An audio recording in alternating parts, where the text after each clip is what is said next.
What's up? Welcome to my instant reaction. It's been almost 24 hours since Robert Saleh took the job with the Tennessee Titans, and if I'm known for anything, it's punctuality. And so here I am. I've been thinking about it. Robert Saleh, how big of a loss? Let's start there. I mean, no, let's not start there. Let's talk about it for like 30 seconds from Tennessee's perspective. I mean, it's kind of cool that they got him, considering they're a terrible organization and they fired Mike Vrabel and they're trying to undo that mistake. So they go out and get another big personality who's a defensive coach. Interesting that Salah would rather coach that team than stick around with the 49ers. I mean, there's no guarantee it works out in Tennessee. You got Cam Ward, who looks like a promising young quarterback, but the division isn't easy. I mean, the Jaguars are good. The Colts were good when Daniel Jones was healthy, and the Texans are good. So he's in a division with D'Amico Ryans and Liam Cohn. That's interesting. Uh, no, I mean he could be back on the Niners in 2029. So let's talk about how big of a loss is Robert Saleh for the 49ers. It's it could be catastrophic. It could be. I mean, we've seen this, right? Like the difference between Nick Sorensen and Robert Saleh was stark. The difference between Steve Wilkes and Robert Saleh was stark. So it could be a lot worse. But at the same time, when Saleh left the first time, the replacement, D'Amico Ryans, I'm not saying he was better, but he might have been. The defense got better under D'Amico Ryans.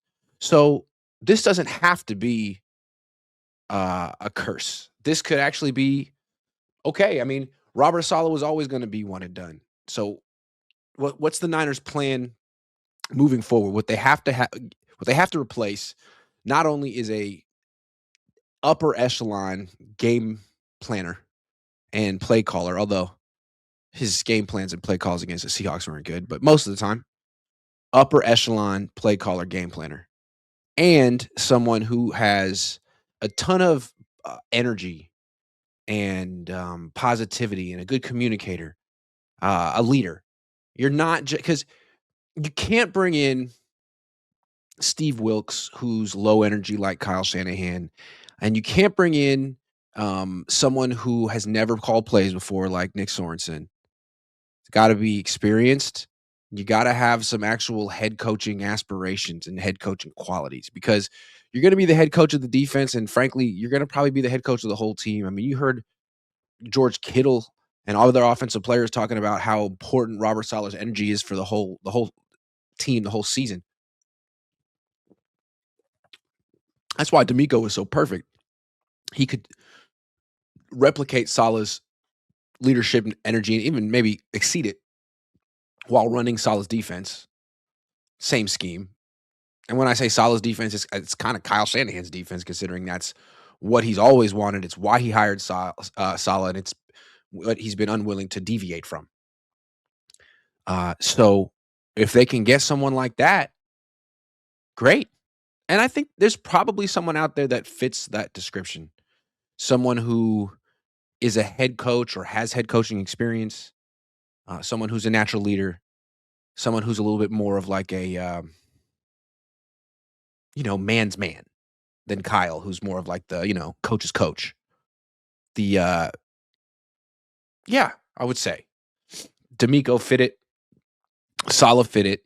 They just have to get the right guy. They can't replicate the Steve Wilkes mistake. If you want to bring in someone who doesn't run the wide nine, then let that guy run his system. So if it's Raheem Morris, if you want to bring in Raheem Morris because you know him, then don't force him to run the wide nine. That's a mistake.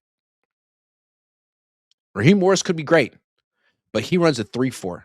So you got to let him do that. The problem with bringing Raheem Morris to run a 3-4 is that I'm pretty sure that Nick Bosa doesn't want to do that.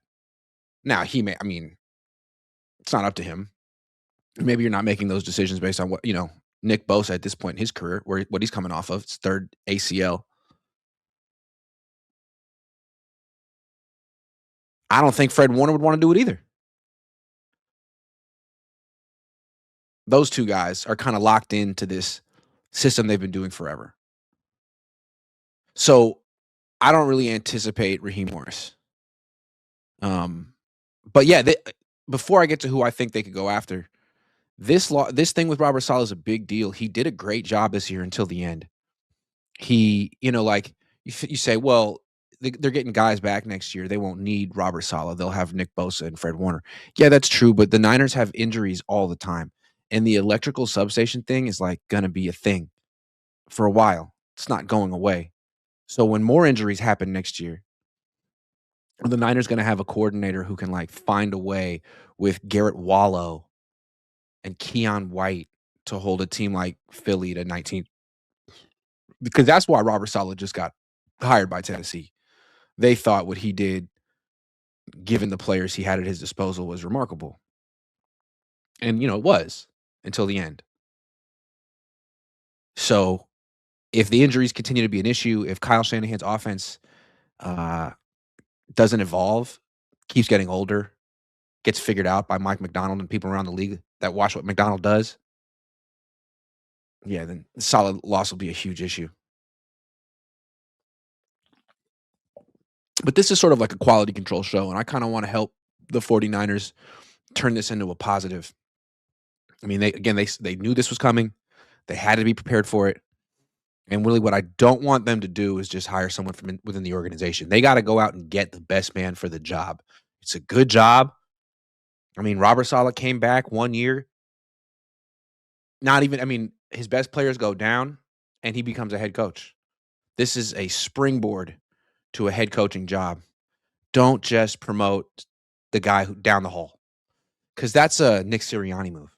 And frankly, it's something that Kyle Shanahan's already done. And if you do it, this team's going to take a massive step back next year. What would this team's record have been without Robert Saleh?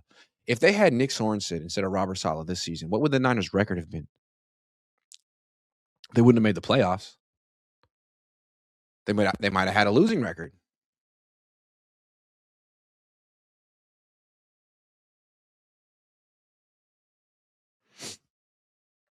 Isn't that crazy, that substation thing? What are the Niners going to do about that? They got to move their practice facility. They got to move Levi State. They got to get the hell out of Santa Clara. That's the only solution. The Niners have to get out of Santa Clara, and to avoid lawsuits, they got to make it seem like it has nothing to do with the substation. They just got to be like, you know what? We just decided that we need to connect with our roots. We need to get back to our roots.